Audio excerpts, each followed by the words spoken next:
There is a man who doesn't yell. He doesn't explode.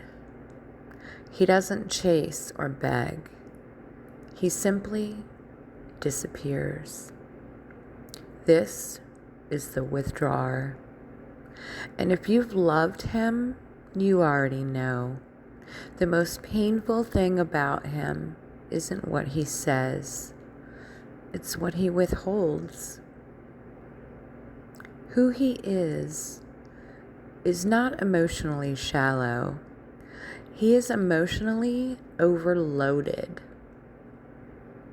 See, he learned early, often very early, that expressing feelings came with consequences. Maybe he was mocked. Maybe he was punished. Maybe he was ignored until he just stopped trying. So he adapted, not by becoming cruel, but by becoming contained. He learned that silence kept him safe, that distance prevented humiliation, that staying quiet meant staying in control, and control became survival. How he shows up in relationships, in the beginning, he often feels solid, grounded, calm, unreactive. You may even feel regulated by him. But slowly something changes. When emotions deepen, when conversations require vulnerability, when conflict arises, he pulls back. He becomes vague, distracted, unavailable. Not because he doesn't care, but because care feels dangerous. What his silence really means is not indifference. It is clearly overwhelm. Inside his nervous system is flooded. He doesn't have language for what he feels. He doesn't know how to stay present without feeling exposed. So his body does what it learned to do. It shuts the door. Not to punish you, but to protect himself. Why talking doesn't work with him. When you ask him to open up, what you're really asking is for him to walk back into the place where he once felt unsafe. And without tools, without emotional literacy, without nervous system regulation, that feels impossible. So instead of speaking, he retreats. Instead of engaging, he numbs. Instead of explaining, he vanishes. Not because he lacks depth, but because he lacks capacity. The shadow side, here's the hard truth. Unhealed withdrawal causes damage. It leaves partners guessing, over-interpreting, self-blaming. It creates emotional loneliness inside relationships that look fine on the surface.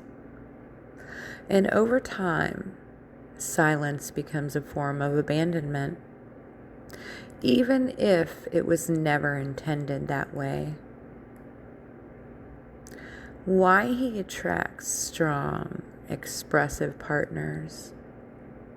Withdrawers are often drawn to people who feel deeply and speak freely, not because they want to drain them, but because they subconsciously sense this person holds the emotions I was never allowed to. But without healing, this pairing creates imbalance. One carries the emotional labor, the other hides behind restraint, and both feel misunderstood. What he needs to heal. The withdrawer does not heal through pressure. He does not heal through ultimatums. He does not heal through being forced to talk it out. He heals through safety, through learning that expression does not equal punishment, that vulnerability does not lead to humiliation, that conflict does not mean annihilation. This requires nervous system regulation, emotional vocabulary, slow, consistent trust building, often therapeutic support. Not fixing, not blaming, but relearning how to stay present. For the woman who loves him, if you love a withdrawer, hear this clearly.